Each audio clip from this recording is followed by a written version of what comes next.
Speakers हैं, समय उसी हिसाब से आप देख लीजिए। धन्यवाद मान्यवर, आपने महंगाई जैसे महत्वपूर्ण मुद्दे पर मुझे अपनी बात कहने का मौका दिया।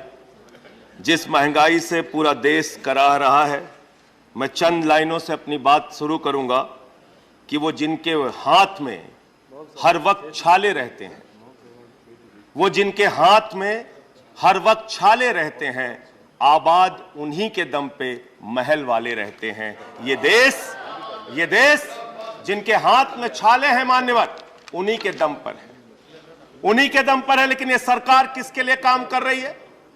नौजवान कहता है नौकरी दे दो, सरकार कहती है पैसा नहीं है, अग्निवीर लेके 4 साल की नौकरी करो। भारत की सेना कहती है पैसा दे दो, सरकार कहती है तुम्हारे बजट का 63,000 करोड़ रुपए कम करेंगे। माताएं बहनें कहती हैं गैस का सिलेंडर बढ़ गया, बच्चे के दूध का दाम बढ़ गया, आटा दाल चावल महंगा हो गया, उसको कम कर दो, सरकार कहती है पैसा नहीं है। किसान कहता है फसल का दाम दे दो, फसल का दाम दे दो, सरकार कहती है पैसा नहीं है। अरे बुजुर्ग कहते हैं हमारी रेल की तीर्थ यात्रा, उसकी रियायत क्यों कम कर दी, सरकार कहती है हमारे पास पैसा नहीं है। देश के लोग कहते हैं शिक्षा का बजट तो बढ़ा दो, सरकार कहती है 2% से ज्यादा बजट नहीं है। अरे स्वास्थ्य का बजट तो ठीक कर दो मोदी जी, सरकार कहती है पैसा नहीं है। मानवर ये पैसा गया कहां, किसके पास गया ये पैसा? अरे ये पैसा गया नरेंद्र मोदी जी के मित्रों के पास गया, मित्रों के पास गया। मैं आपको बताता हूं मान्यवर कहां गया।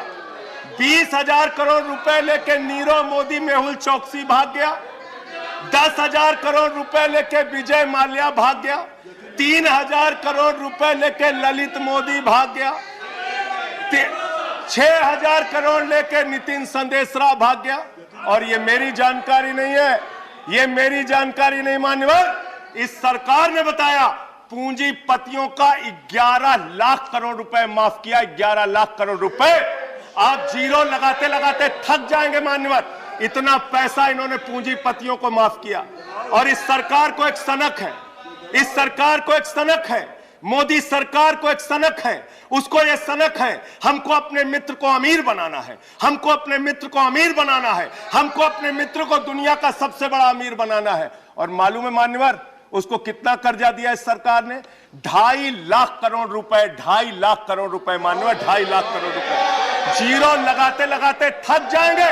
एक इंसान को 2.5 लाख करोड़ रुपए और बच्चे के दूध पे टैक्स लगाते हो, आटा दाल चावल पे टैक्स लगाते हो, हिंदुस्तान के गरीब आदमी का खून चूसने का काम करते हो। सरकार किसके लिए चल रही मान्यवर? यह सरकार किसके लिए चल रही है? इसको ध्यान से हमें सोचना पड़ेगा। जब हम इसी सदन में किसान के काले कानून का विरोध कर रहे थे, हमें सस्पेंड करके बाहर कर दिया गया। 1 साल के बाद ये सरकार कहती है अब हमें होश आ गया, हमारी तपस्या में कमी रह गई, हम काला कानून वापस ले रहे हैं। क्यों भाई? 1 साल पहले कानून वापस ले लेते तो 750 किसानों को शहीद नहीं होना पड़ता। आज एक छोटी सी बच्ची, 6 साल की बच्ची ने प्रधानमंत्री को चिट्ठी लिखा है मान्यवर, उसने लिखा है मम्मी से जब पेंसिल मांगती हूं तो मम्मी मुझे मारती है, मम्मी जब पेंसिल मांगती हूं तो मम्मी मुझे मारती है। वो कीर्ति दुबे पूछ रही है मान्यवर मोदी जी कहां है, मोदी जी कहां है?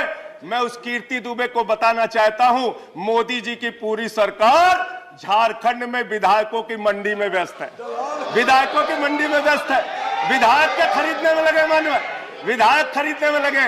ये पूंजीपतियों की सरकार चल रही है, पूंजीपतियों की गुलामी करने वाली सरकार चल रही है, जो इस देश के अंदर महंगाई बढ़ाने का काम करती है।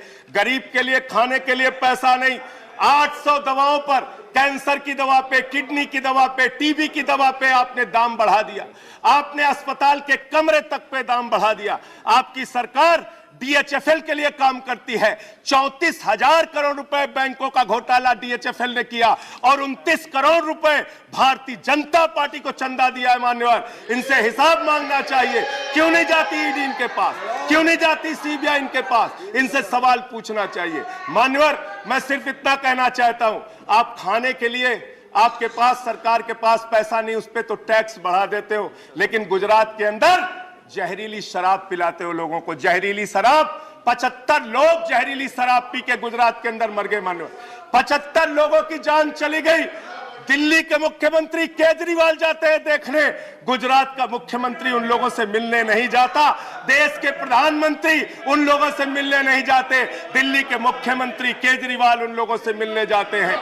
माननीय, और मैं ये कहना चाहता हूं, माननीय, no point of, I am not yielding sir, I am not yielding sir, 1 minute, sir, I am not yielding sir, I am not yielding, let me complete sir, sir बस खत्म कर रहा हूं, कंक्लूड कर रहे हैं, उसके बाद आई टेक द पॉइंट। ये सरकार पूंजीपतियों की सरकार है मान्यवर, ये बिल्डर्स के लिए काम करते हैं। मैं आपको बता रहा हूं, गुजरात में मान्यवर, गुजरात के अंदर, गुजरात में नवासारी एक जगह है, गुजरात में सीआर पाटिल जहां के सांसद, नहीं sir, I am not yielding, इसी चेयर से कहा गया जब बोलते रहो तो किसी को पॉइंट ऑफ ऑर्डर नहीं देंगे। No no no sir, no, I am not yielding, बात खत्म कर रहा हूं, मेरा लास्ट पॉइंट सर, ये सरकार पूंजीपतियों के लिए काम करती है। सरकार एक बिल्डर गुजरात के अंदर सीआर पाटिल के इलाके में, उसके लिए रास्ता बनाने के लिए राधा कृष्ण का मंदिर गिरा दिया इन्होंने, राधा कृष्ण का मंदिर गिरा दिया।